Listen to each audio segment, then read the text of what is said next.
Hello and welcome to the channel. I'm Annie, this is Stanley, and we're here to talk about books. So when I first started this YouTube channel over a year ago now, can't quite believe that's happened, I had a series of videos called Reviews Revisited, where I picked a book that I had read a long time ago and couldn't really remember, reread it, and then compared my thoughts now to my original review.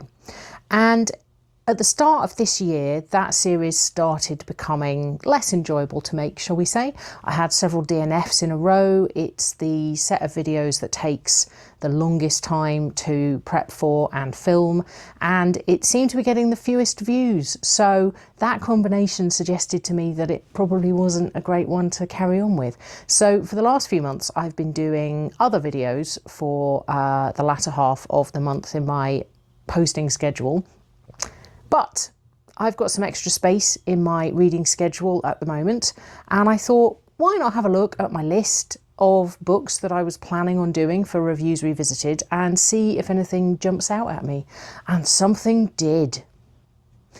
I think part of the problem with how many views I was getting, or rather not getting, was that I often picked books that nobody would have been interested in or even possibly have heard of.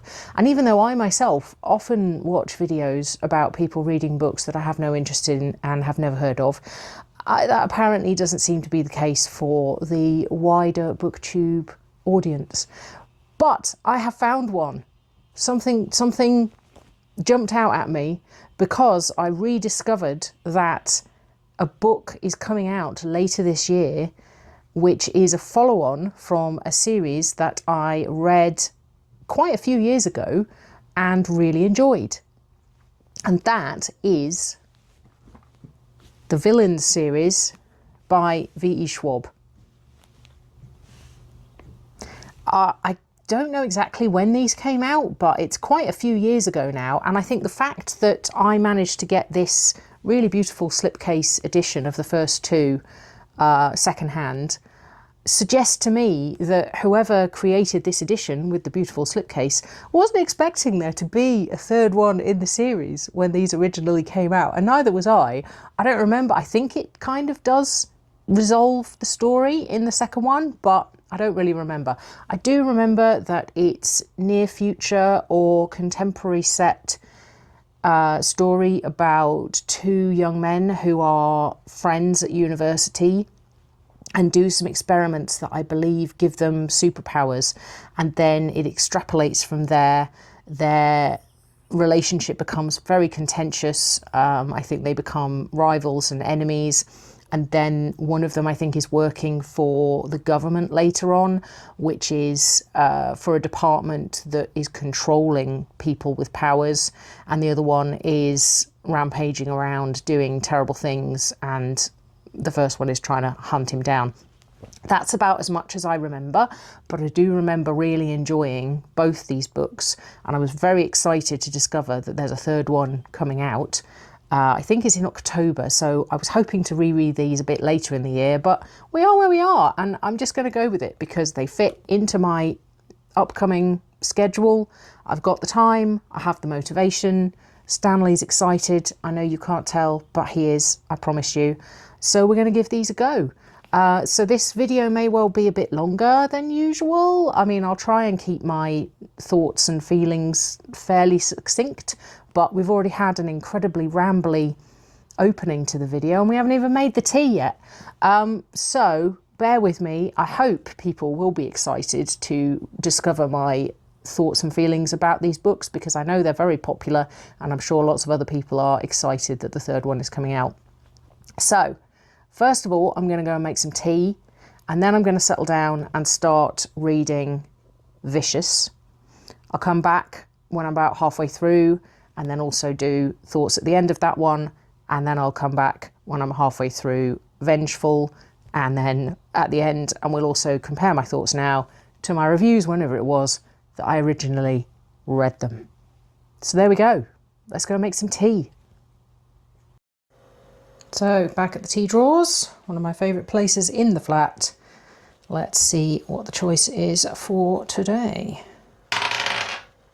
5, which is black Violet Cream. Oh, that's always a good choice.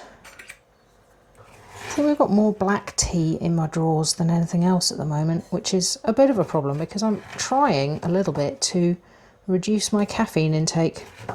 But I guess if the tea dice say that I have to have the black tea, who am I to argue? Black Violet Cream. Excellent, excellent stuff.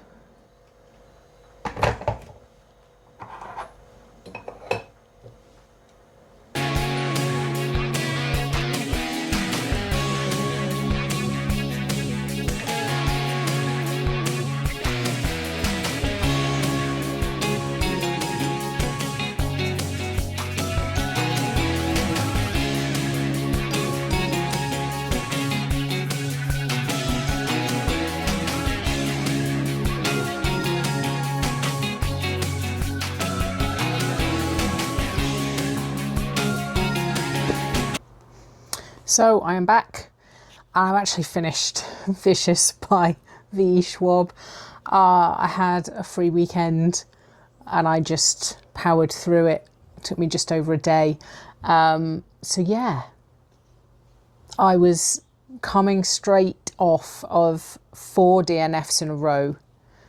So I was very desperate for Ms. Schwab not to let me down, and she did not. It is a very good book. It is a very good book. It's very masterfully constructed.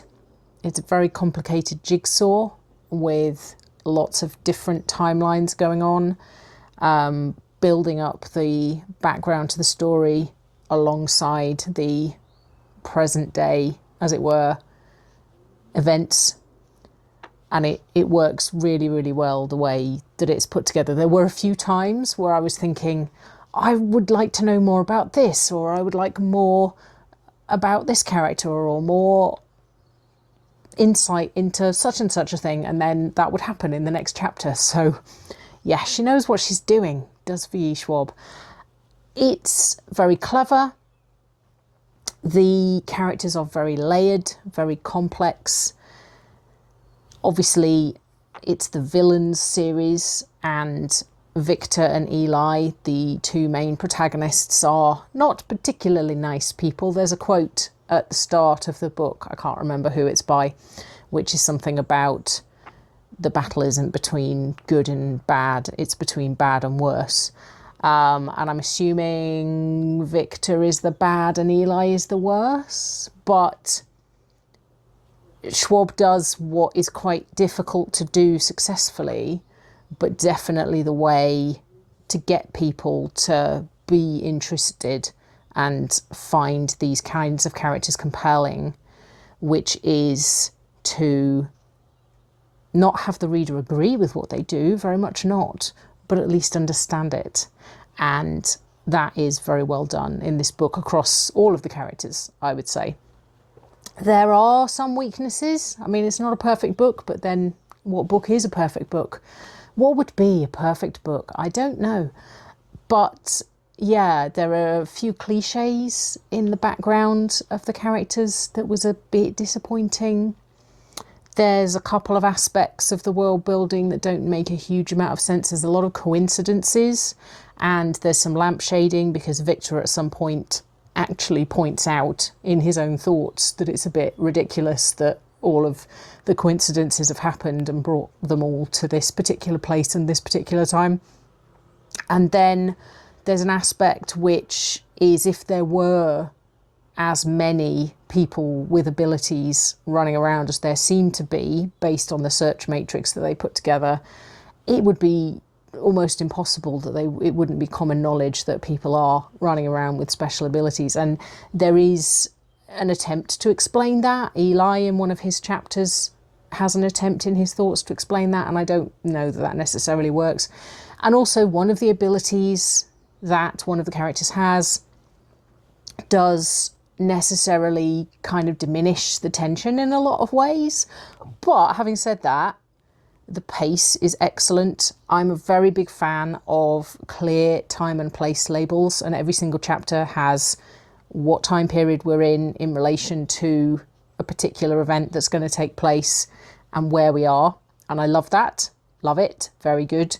And it definitely builds the tension because it's very obvious from the start that we are moving towards something in particular.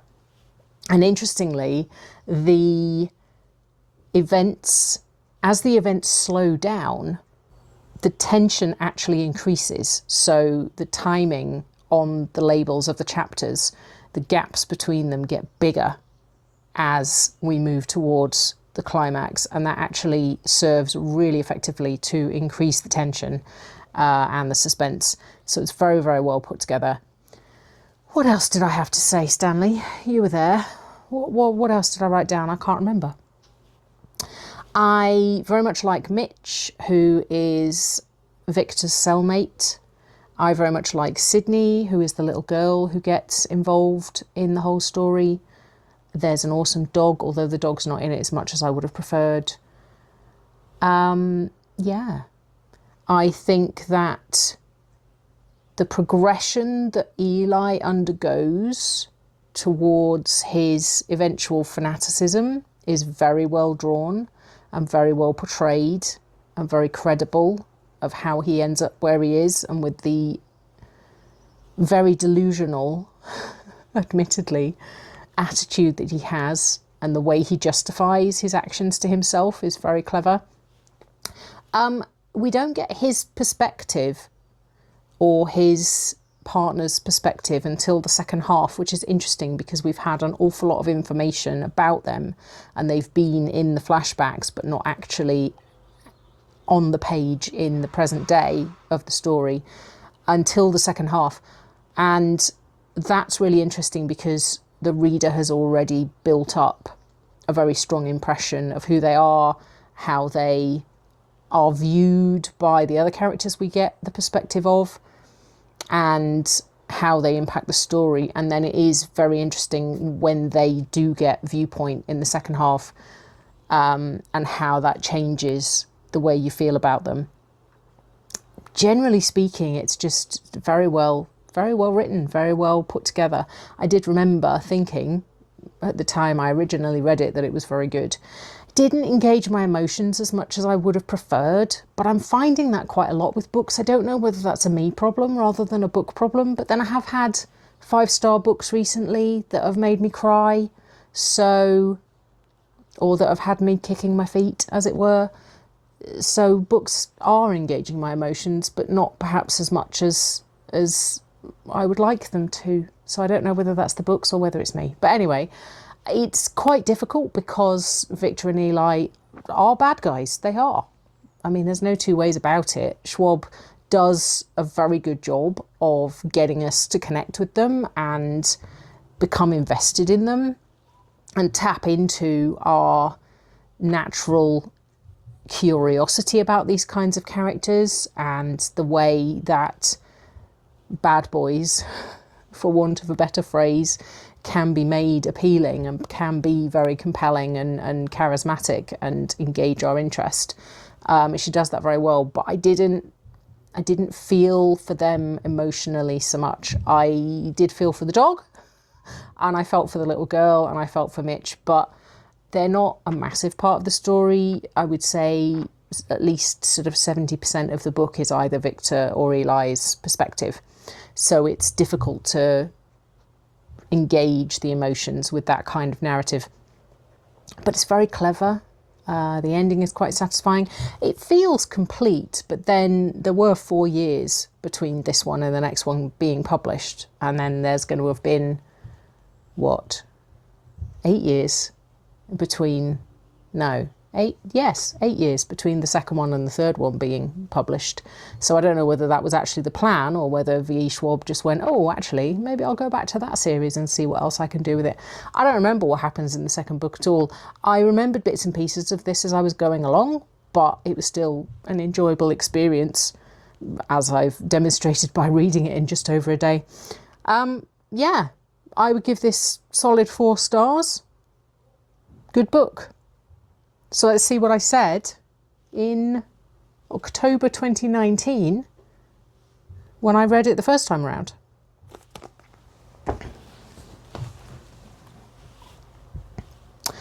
Vicious by V.E. Schwab tells the story of two friends who discover a way to give themselves superpowers by killing themselves and having the other one bring them back. They both succeed, but things then go terribly awry with violent consequences and an ongoing vendetta. The book weaves the story together from different timelines in a very effective way and absolutely kept me hooked from start to finish. Still true. There are some aspects that don't quite work if you think about them too hard. If there are so many powered people in such a small area, wouldn't people know about them? Yeah, I thought that this time again. And the writing trips itself up every now and then. There are several scenes where the point of view is quite muddled. I didn't really notice that. I think there was one time when I noticed that, but not really. But overall, I was fully invested in this story throughout. This surprised me since I'm generally a very character-focused reader, and this book is full of bad guys. I guess the little girl Sydney isn't bad, and the book tries a bit too hard to make the sidekick Mitch a sympathetic character, and does so very effectively since he was my favourite. Still true. There's also an awesome dog. Yeah. But the main appeal is the exploration of how the various powers affect the characters psychologically.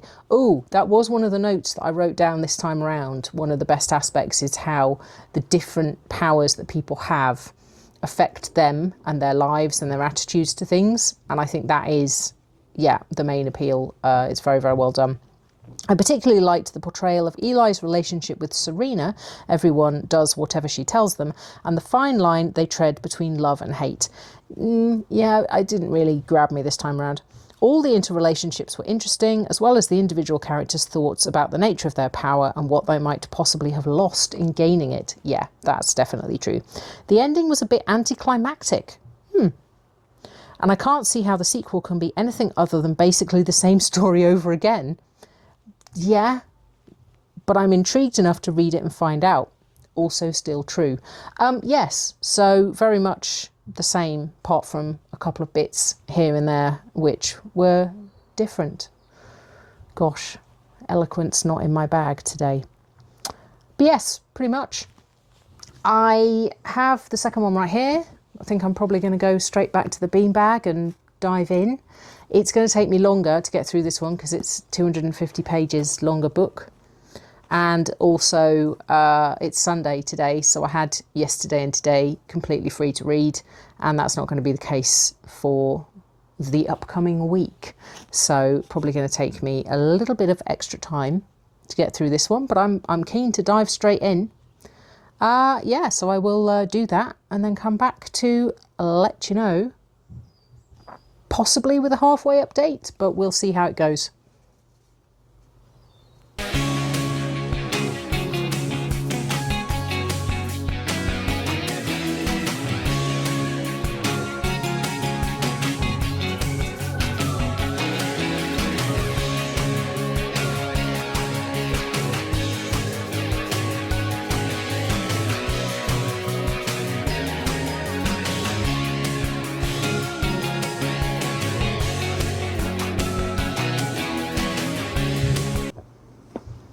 So I have finished Vengeful by V.E. Schwab and largely enjoyed it.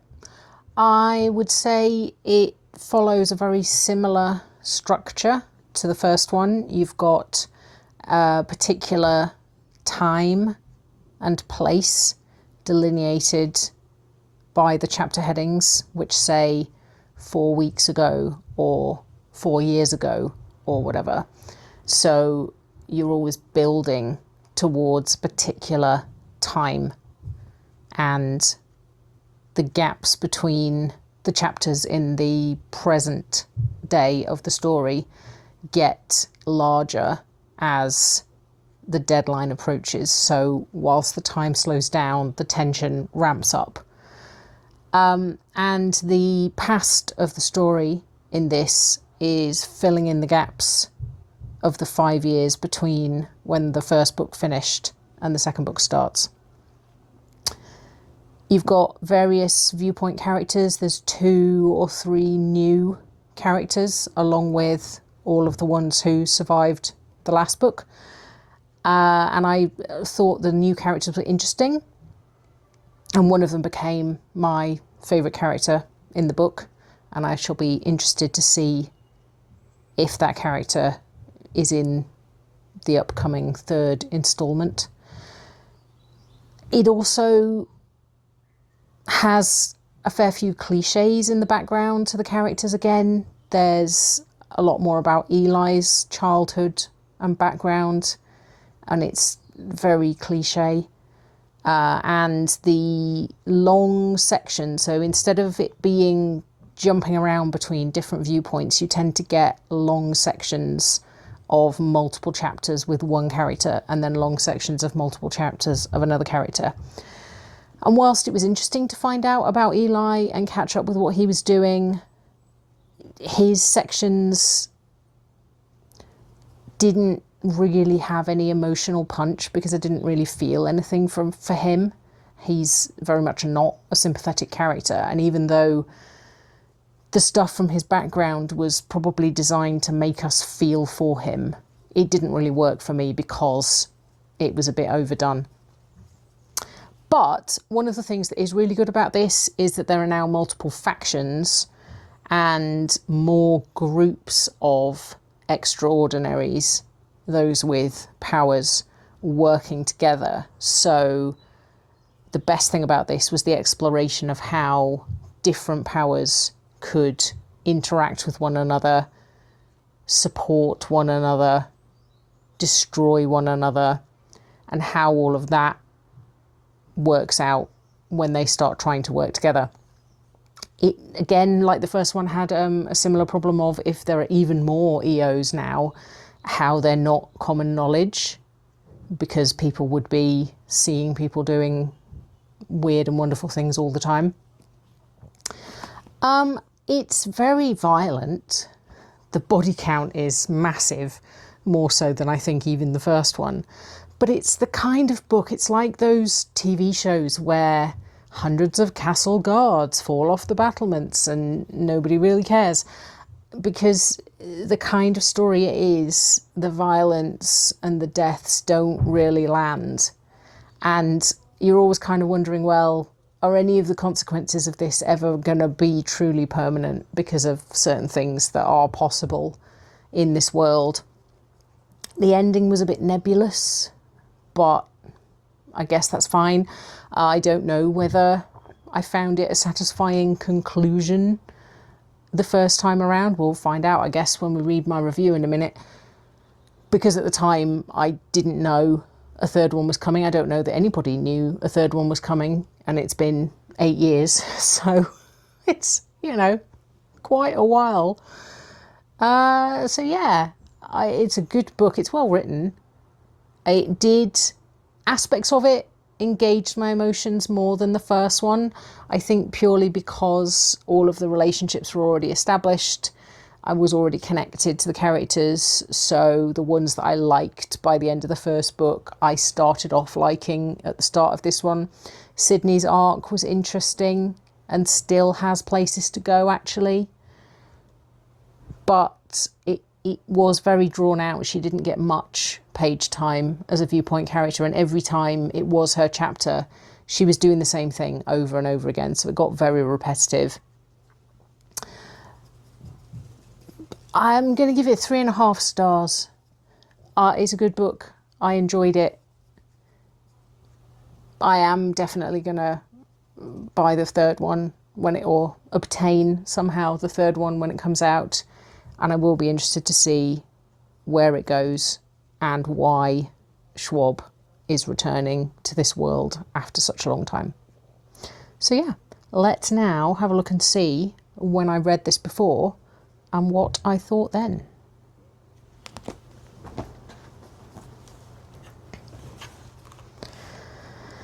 So it was June 2022, so 4 years ago. I read Vicious by V. Schwab about 3 years ago and really enjoyed it, but it seems to have taken me a very long time to remember that and get around to reading the sequel. I had to read a detailed recap of the first one in order to recall enough details to feel happy to move on, but I'm very glad I did.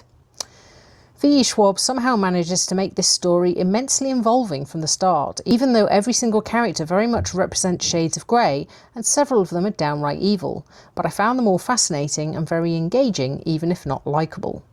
Yep, that is true. There are a couple that I do like, but most of them not so much. The fractured nature of the narrative is very skillfully woven together, and having done a similar split timeline in my own second novel, I know how hard that is. Never again. You say that. You said that in 2022. You didn't keep to that with your other books. Though it does perhaps concentrate on single characters a bit too long, meaning that others are neglected for many pages before the story gets back to them. So yeah, it's similar to what I said. But the whole book is an absolute masterclass in reader investment. There were some great new characters to enjoy, though my favourite from the first book, Mitch, didn't really get a look in here, which was a shame. True. Then the ending felt a bit nebulous. I believe that is exactly the word I used. Some of the resolutions were very satisfying, but others were left rather open-ended in a way that didn't feel particularly good. Overall, though, a fantastic sequel to an excellent first book. I need to read more by this author. Okay. I gave it 4 stars, but that was on Goodreads in 2022 when half stars were not allowed, so I don't know whether my rating would have been the same this time. So yeah, again, pretty much exactly the same, although evidently I was more invested previously, because I didn't feel fantastically invested this time around, but that might be a me problem rather than the book problem. So yes, there you go. I am glad that I reread these 2. It was a good rereading experience. And yeah, I will definitely be picking up the next one later in the year. So I hope you have enjoyed my revisiting of my reviews of Vicious and Vengeful from the early 2020s. And thank you very much for watching the video. If you liked it, please do hit the like button. Subscribe if you want more content of me and Stanley reading books, doing crazy things to do with books, doing lots of reading challenges. Yeah, I hope you're having an excellent reading month, and I will see you again in another video very soon.